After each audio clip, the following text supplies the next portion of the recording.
there, it's Kevin with RogueDeckBuilder.com here with this week's episode of the Friday Night Magic Spotlight. We are going to be playing Frontier at my store again, so I'm going to try another Frontier brew. Last week we tried a Waste Not brew, which I thought was pretty good. You can go ahead and go and check out the subreddit MTG Frontier over at Reddit. And there was a really cool Waste Not deck that another person submitted using Risen Executioner. I thought it was a pretty sweet list. Maybe I'll have to pull it up one of these times and look at it. But I think that Risen Executioner was pretty smart as Jamoka's command. And there was a few things that I ran into in my local meta. If they took care of Waste Not, or if I didn't have a Waste Not in my hand, a lot of times I would be really, really far behind.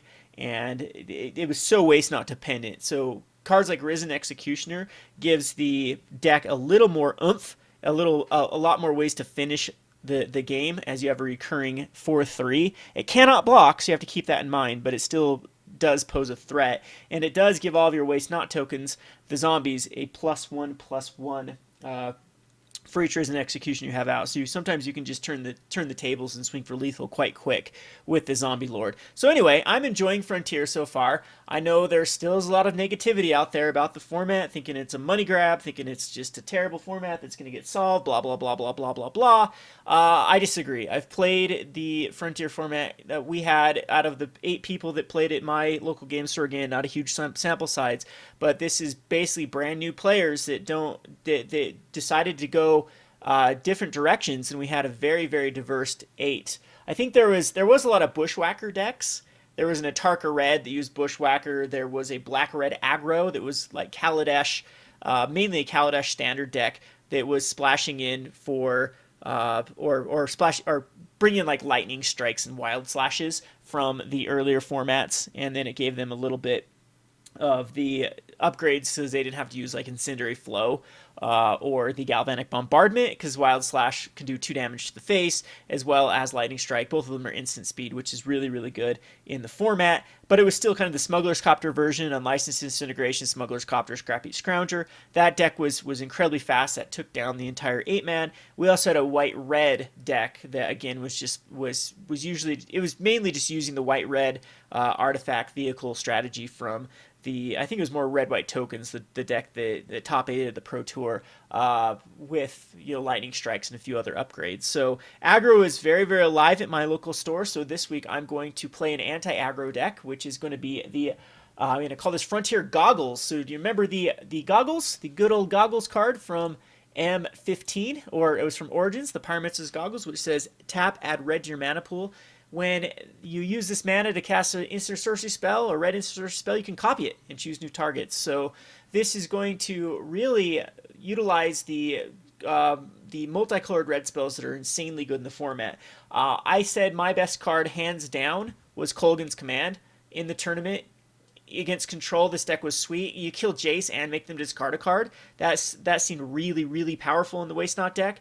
Then there were so many times, again, we played against a lot of Bushwhacker decks or a lot of Smuggler's Copters decks, and this card completely keeps Smuggler's Copter in check in the Frontier format. The scenario a lot of times would they be turn 2 Smuggler's Copter, turn 3 crew it. I'd kill the Smuggler's Copter and kill whatever was trying to crew the Smuggler's Copter. Or some of the scenarios would be my opponent, I remember versus the Black-Red deck, he would go the Nerd Ape, turn number 1, and then turn number 2 Smuggler's Copter, and then I'd be able to kill the Smuggler's Copter, and then the Nerd Ape would lose its +1/+1, and then you'd be able to kill, the 2 damage would kill the Nerd Ape. So there's going to be this card that I think is going to be very good keeping artifacts down, especially the Smuggler's Copter.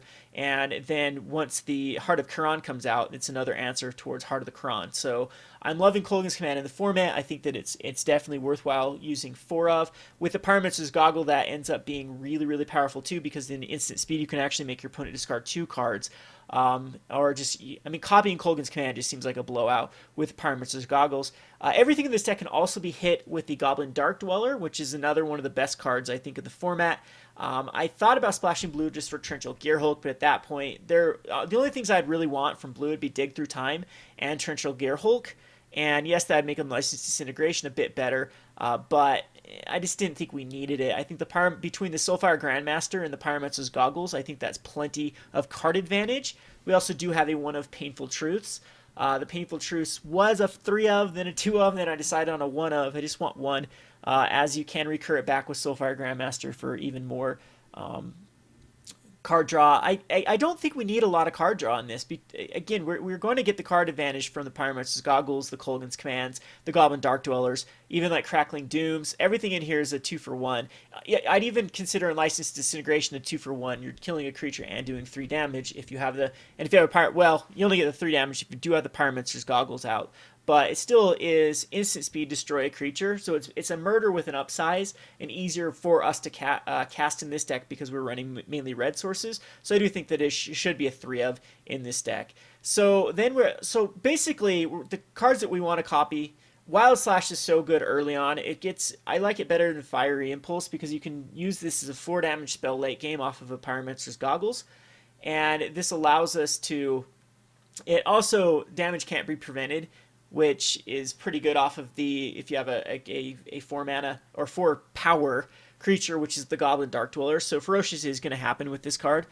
And then, it's just 2 damage early. It's a Jace killer. You kill a Jace, you kill a Nerd Ape, you kill the 3/2 Dwarf. It can kill off plenty of other cards like Selfless Spirits are annoying, so you can kill off the Selfless Spirits. But Jace is one of the most played cards in the format. There's also some Abzan aggro cards. You can take care of their warrior first turn. Or Grim Flayer is still a card that sees a decent amount of play in the format, so you can kill it off early. So Wild Slash, of course, is our best 1-drop. Then on our 2-drop, we actually have 6 cards, which is going to be the Lightning Strike and Incendiary Flow. Incendiary Flow is just weaker than Lightning Strike because it is an instant speed, but again, it kills Jace, exiles Jace forever. A lot of the Jace strategies are trying to go Ojutai's Command to get it back in case you do take care of it early. So Incendiary Flow just gets rid of it forever. It also has some upside against Risen Executioner, for example, the Scrappy Scrounger. If there is any prized amalgam decks running around, it's a way that they can just exile it for good. There is a few other recurring cards from the Rally the Ancestors type decks, and Incendiary Flow is just incredibly powerful versus those type of strategies. At least you can get rid of 1 card forever. You can buy it back with Soulfire Grandmaster. You can get it back from the graveyard with Goblin Dark Dwellers, and I think that it's of course not as good as Lightning Strike, but it's close.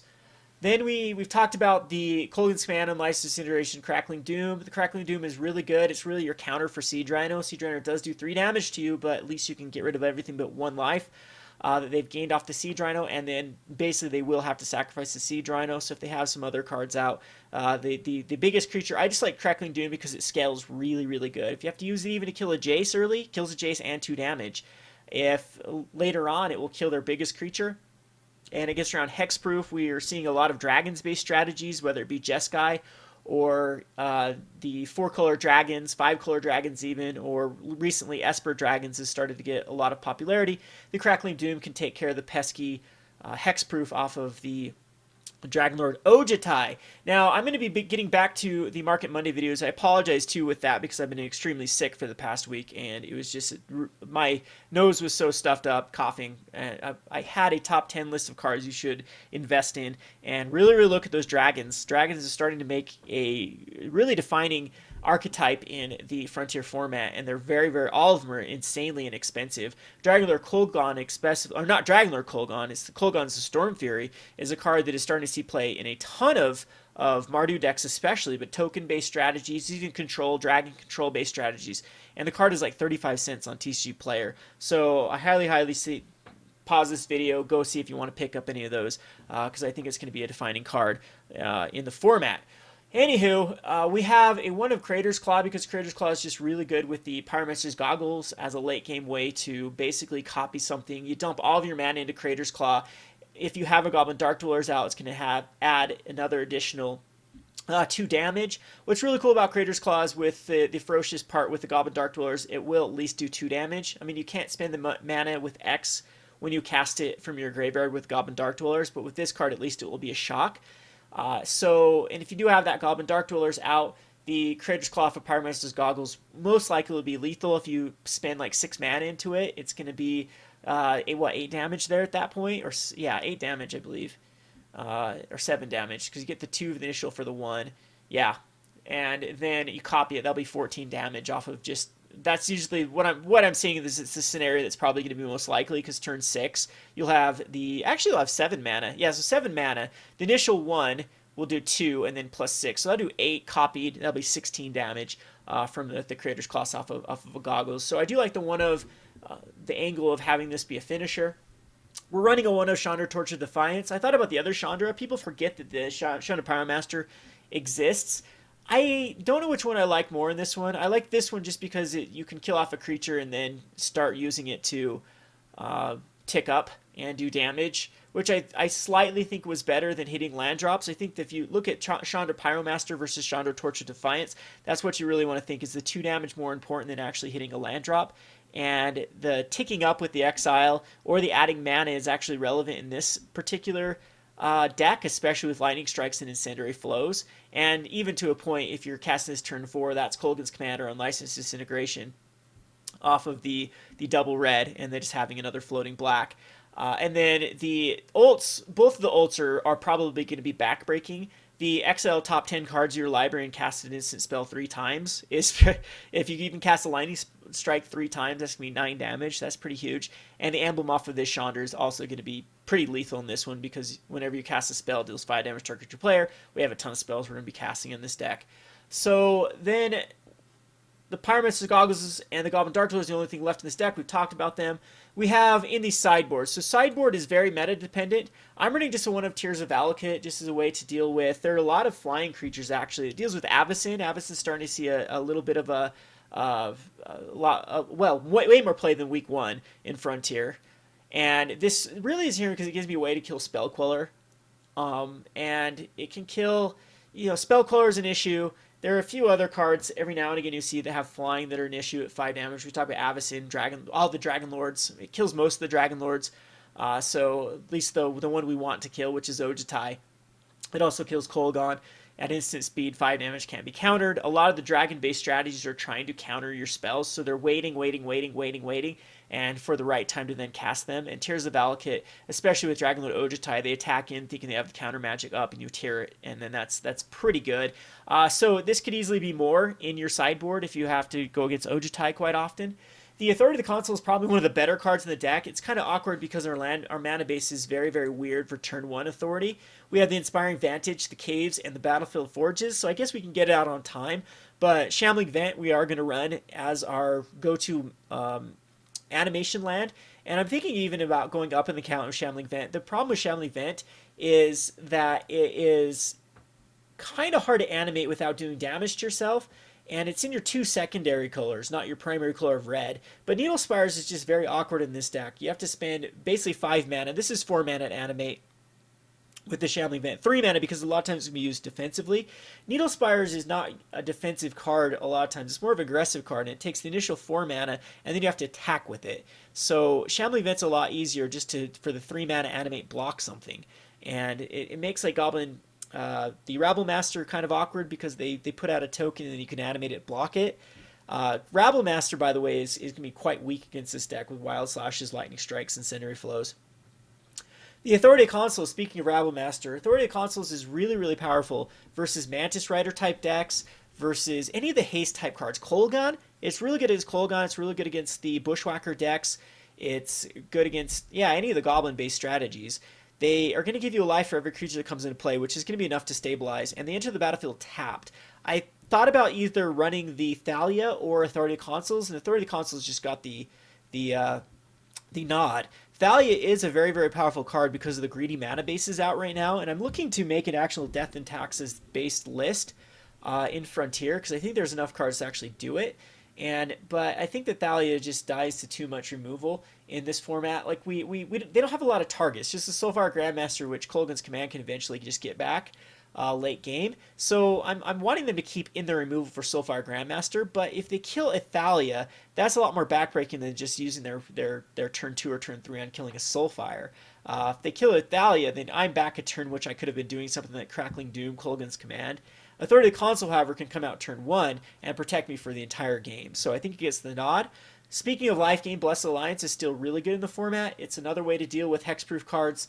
It's another, or at least attacking hexproof cards, or any way that gets around that.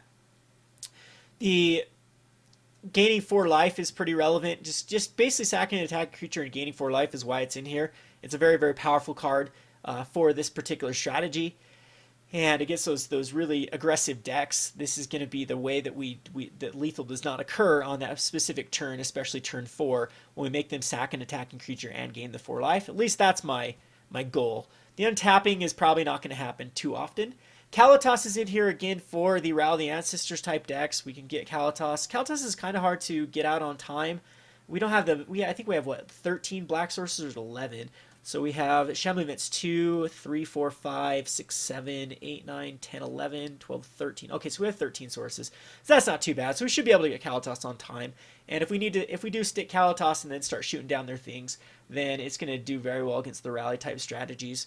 One of Nahiri. Nahiri's okay in this deck. It's basically I'll just bring it in versus any enchantment strategies that I want to really interact with. It can get rid of enchantments, artifacts, tap creatures. Anguish of Making's in here for the same reason. It can get rid of planeswalkers. It also exiles them, so it gets around indestructibility. I don't know if that's a thing right now. We have a win of Deflecting Palm, because why not? We're in the colors. Then we have some more hate cards. Howled Moonlight. Howled Moonlight is very underrated in Frontier at the moment. It takes care of both elves and the Rally Ancestors. And every now and again, it also gets rid of some, like, it's good versus the Ojutai's Command, for example. And there is a lot of things that do recur in this type of format. We've actually seen some people mess around with some old school recurring cards with prized amalgams. And I think Tormod's Crypts are keeping down the prized amalgams decks a little bit, but I still think that it's a viable format to be running. So we do have Hallowed Moonlight for that sort of archetype. It also hits anything that tries to cheat in any other card any other way. I really want to build a 3-color Abzan Panharmonicon deck with, instead of running Court of Calling, just run since you have Siege Rhino, it's going to be what's the 6-mana spell that goes and searches your top 7? Is it top 7? So it's like, what is that card? And maybe even go 4-color with it's from Khans Tarkir, the Mythic, and then if you have Ferocious, then you get 2 creatures. So I want to run a deck like that, but Hallowed Moonlight does exist in the format to kind of shut these down. So Hallowed Moonlight still does very well against Collected Company, does really good against Rally the Ancestors, does very well against Return to the Ranks, it does very well against Court of Calling, and it's just a cantrip. So I think Hallowed Moonlight is a 2 of in the sideboard. It could easily be a 4 of in the sideboard, and it wouldn't be a dead card. This is also a card that's easy to just slap in the main board. Now on to the last two. Virulent Plague is in here because it's very good versus Atarka. Atarka Red does run a lot of the token-based strategies. Jeskai Ascendancy is also another token-based strategy. And there still is Hangerback Walker that is in the format. There's still Pien Kron Halar, which are everywhere. Whirler Rogues. We have there's a ton of tokens in this format. And I think that a lot of Sorin-based decks are starting to... Goblin Rabble Master, there's another token that it takes care of. But Sorin, Solemn Visitor is starting to pick up in popularity. And this is just a perfect way to answer tokens. So Virulent Plague, I think, is just a 1 of in the sideboard. Is a very, very good. Secure the Waste. How come people haven't played Secure the Waste in the Frontier format? I haven't seen a lot of lists running that. That card was everywhere in Standard. So then we have the last hate card, which is Orbs of Warding. And you might think this is kind of an awkward card, but it's very good versus both Elves and Rally because it shuts down the Zulaport Cutthroat. Oh, it does not shut down the Zulaport Cutthroat, so I guess I'm wrong about this because it gives us Hexproof, but it does it not even shut down Shaman? Maybe I need to rethink this card. I was looking at a way that it would give us some kind of padding versus like Shaman of the Pact, but does it just do it to each target opponent? So it does shut down target, but it doesn't shut down Zulaport. Zulaport does not target. So, I don't know, maybe Orbs of Warding will come in versus Elves as a way that it shuts down the Shaman, and it does have this other creatures deal less damage to you. I'm wondering if it actually does deserve a sideboard slot, though, because I really thought that I would shut down Rally, but it's not going to do that. It will shut down, like, the Thought-Knot Seer, which I don't know if that's going to be decent. It's too late for cards like the Kolgan's Commands and Duresses and Despises and things like that. But I don't know. We'll keep a 1 of and see if we like it, if it really does come in versus many of the matches. It actually does sort of shut down the Emrakul. Actually, it does, because Emrakul, if they don't take your turn, you don't care about a 13-13. It's just going to die to a Crackling Doom. or in this case a Blessed Alliance or something like that. So possibly we'll bring it in versus any sort of Aetherworks Marvel type strategy. But I think we'll keep it in here, especially for the Shaman of the Pact. It's another way that they have to take care of it before they can go off with Shaman. They have to use like a Reclamation Sage to go and kill the Shaman. But anywho, 20-minute deck tech. That's a long time for a tech for the Frontier goggles. Just wanted to make this video to make sure you guys know that I'm not dead. When the New Year's hits, especially February, I'm going to try to get into a swing of things. I'm going to put out a calendar, or we'll try to do a daily video. And also we're going to try to add on some writers at roguedeckbuilder.com. Speaking of which, I know a lot of people have emailed me in the past couple weeks. I, again, have just been out of it for the past couple weeks. Just really, really sick, really retired. And I haven't responded to emails or... I apologize. I'll try to get to those at the New Year's. I'll try to go back in my mailbox and Facebook and whatnot and try to answer some of those questions. So appreciate all the support, even though I've had a little bit of a hiatus. We're going to try to hit this format hard, Frontier, especially when February comes, and then get the... I'm planning on spending about $1,000, I think, into the website, really updating it, and then doing some cool things for the community, reviving the Rogue Master Brewer, reviving kind of these guest spotlight articles, and really getting a team together. And I'm hoping my whole goal is to really get a bunch of brewers and actually make a presence at some of these more competitive tournaments. So again, that's the vision. Hopefully, setbacks, of course, life, that's what happens a lot of times. Whenever time it seems like I've got a big plan for something, something comes and derails my plan. But I'll try to stay more focused. And again, I appreciate the support. And I hope all of you have a very Merry Christmas, and we'll see you for Market Monday, hopefully. I also have hopefully a Christmas present for all of you, a video series that has long since not been done. One of my more highly edited videos I'm hoping to be done by Christmas, so I have a nice little Christmas present for the viewers. This has been Kevin with RogueDeckBuilder.com. Thanks for watching.